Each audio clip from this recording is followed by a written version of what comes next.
Hi guys! So today this video is on my 5 favourite standalone books. I have done a video on my 5 favourite book series, but this is just a standalone book. So the first book I have is Wuthering Heights by Emily Bronte. I love this book because I think this is one of the saddest love stories that I've ever read, basically. It's so tragic because it's the love story that never happened, and for for the entire book, you just want Heathcliff and Kathy to get together, and it's so sad, but it's amazing, and especially for one of those old classic type books. I really love this. It's so good. So the second book I have is The Kite Runner by Carla Tassini. What I love about this book is the world that Carla Tassini sort of paints, and it's Afghanistan in the 1970s, and the characters, like Hassan, I fell in love with his character because he's just so sweet, and if I had a child, I would want a child like Hassan because he's just amazing, and even every single character in these books you kind of feel for, from the minor characters which you only hear from for like a couple of seconds to the main characters like Amir and Hassan. You understand them and you feel for them even though some of them you hardly hear from, and it's such an incredible book. I think this is my favourite book. I would highly recommend this.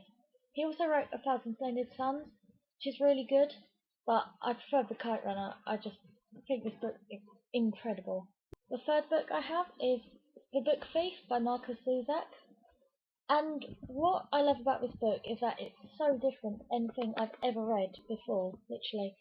And I love the fact that it's narrated by Death because it paints such an interesting picture on the idea of death, and it's such a different take on it because it's in a lot of books death is so sad and it's such a tragic time, but in this book, because it's narrated by Death, it's just another thing, it's just a fact of life. And also what I love is that in the book there are pictures like this that the main character Liesl, she draws, and they're scattered throughout the book, but it really does put the reader in the mind of, how old is she? 9. Yeah, they really put the reader in the mind of a 9-year-old girl, because it's Death narrating, but it's Death's narrating about Liesl, who's 9 years old. The fourth book I have is My Sister's Keeper by Jodi Picoult. This is the first Jodi Picoult book I ever read, and I read it and fell in love with her writing. I don't think it's for everyone because she can. I don't know. I just don't think her writing is for everyone. But personally, I love this. This is my favourite Jodi Picoult book as well. And the attention to detail that she has, and the amount of research she goes into her stories, it just makes them so realistic. Like, you read books and they're sad, but they're sort of a bit fantasy, if that makes any sense.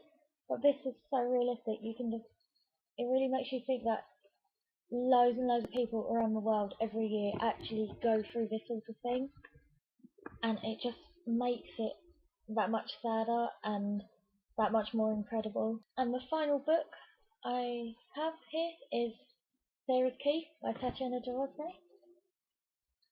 Like this. This is actually the saddest book I've ever read in my entire life. I read it. I've actually done a review on this, so go and check it out if you haven't. But I read this book and then I put it down and I cried for about half an hour, and it took me about 4 days to get over it because it's one of those books that just sticks with you for probably the rest of my life, and it's changed me.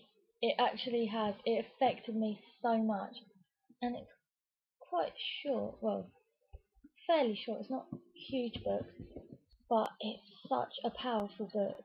I was It's not for the faint-hearted or people who get easily upset. I put it that way because it is shocking some of the things that happen in this book.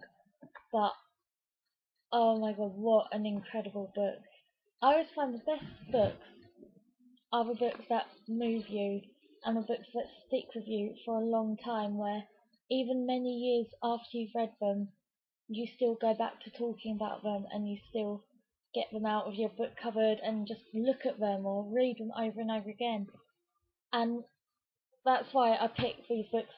So, yeah, those are my 5 favourite standalone books. Obviously, I haven't read every single book, so if you think there's a book that you think's incredible that I should read, then please tell me in the comments because I always like to have like new books to read. But my books to read list is incredibly long, so I'm trying to get through all those books before I start reading books that other people have requested, just to warn you.